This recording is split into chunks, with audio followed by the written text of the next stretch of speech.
let's go ahead and move into the interview stage, which luckily is a much easier stage than your MCAT, your primary, your secondary, as those are very grueling. This is now really a moment for the schools just to get a little bit more information about you and make sure your questions are met. So let's start with that overview level information. So interview season starts in about August, ends in February, but the peak is really September to about early December, so before the breaks. And you will find out about an interview via email. It will tell you the format, either traditional MMI or group interviews. And interview invitations are usually sent out 2 weeks before the interview, but oftentimes it will give you date ranges from 1 week till a month ahead of the email date. And if that doesn't work for you, you can also request a separate date if none work, but make sure to check your emails so you can pick early. Interviews usually last a full day. So a full day is about 9 a.m. to 4 p.m. It could even cross over into 2 days, but interviews consist of 2 separate styles of information. So one is going to be your informational sessions where they're just dropping tuition information or curriculum information, whereas then the second part is going to be the interviews. So make sure you bring a notepad for the informational sessions so you can record anything that you have questions on or that you have generally interest in. It can kind of sway your interest towards the school. Now, as I mentioned earlier, interviews can be traditional. So this is like one-on-one format with another medical student, a professor, a physician or researcher, even an administrator for about 30 minutes to an hour. And this is very traditional. So if you've done a corporate interview, kind of like that, where you're going to discuss application information, also your interest in the school, and you'll get to ask any questions really on the back end. So make sure you're prepped if it's a traditional interview to have like 5-10 minutes to ask questions. The next one is a more popular style. We're growing in popularity. It's MMI or multiple mini interviews, where you're given a prompt or scenario or even a task for around 2 minutes, and then you'll answer it in a separate room. And usually this is a Zoom room for about 5 minutes. And this can be repeated anywhere from about 4 to 8 times. This is very similar to your Casper exams, and it's really growing in popularity as it gives interviewers a more well-rounded opportunity to see if you are a match for a school.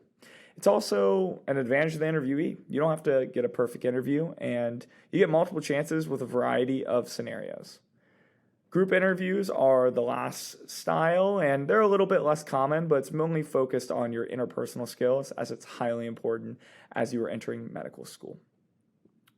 And as I had mentioned kind of in that last group of information with MMIs, interviews are almost always online now. Since COVID, schools are going online. This allows them to have more interviewers, right? They can do it remote. It's less money. So it looks like Zoom interviews are here to stay.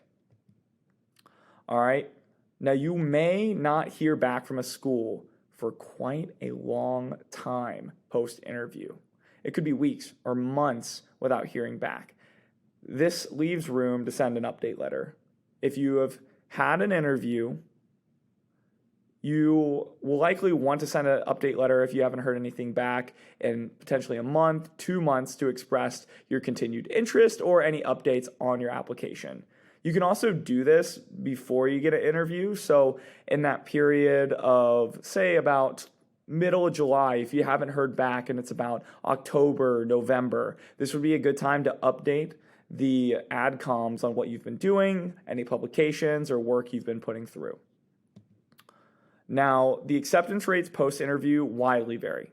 It goes from 20 to 80%, and there's no really trend for states or anything. So you never know what's going to happen, right? So make sure you're sending your updates as other students may be, rescinding or declining their acceptance from schools, and that can leave a spot for you to be accepted into the school. All right, now let's get into the do's and do nots for interview season, starting with the do's. All right, and the first do is to review your primary application and your secondary application.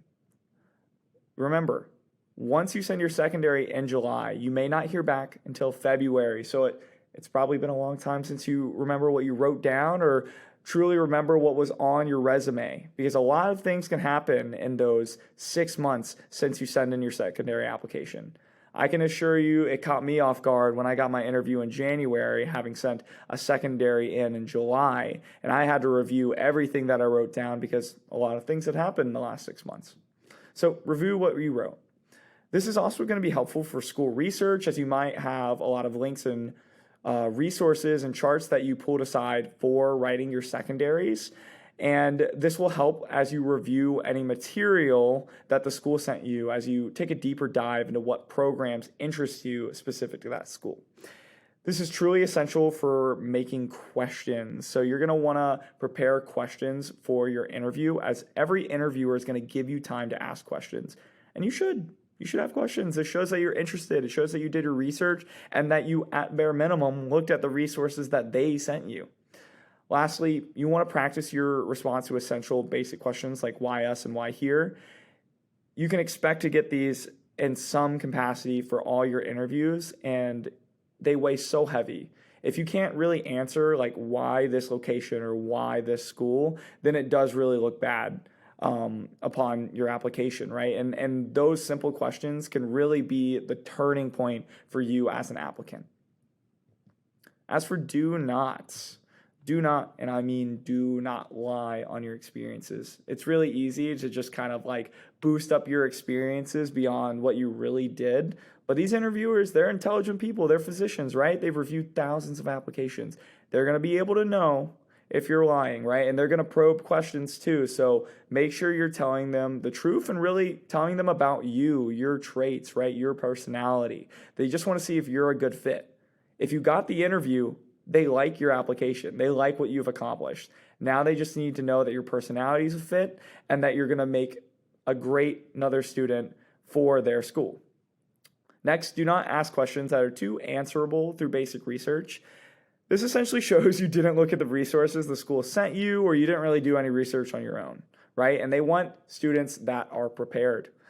Now, be careful not to walk around the question or talk too much when explaining an answer.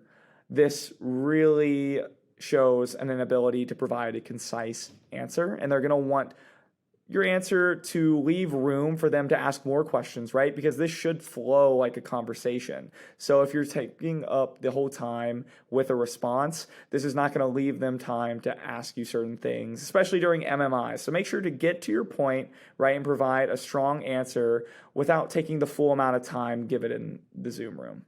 Lastly, look engaged.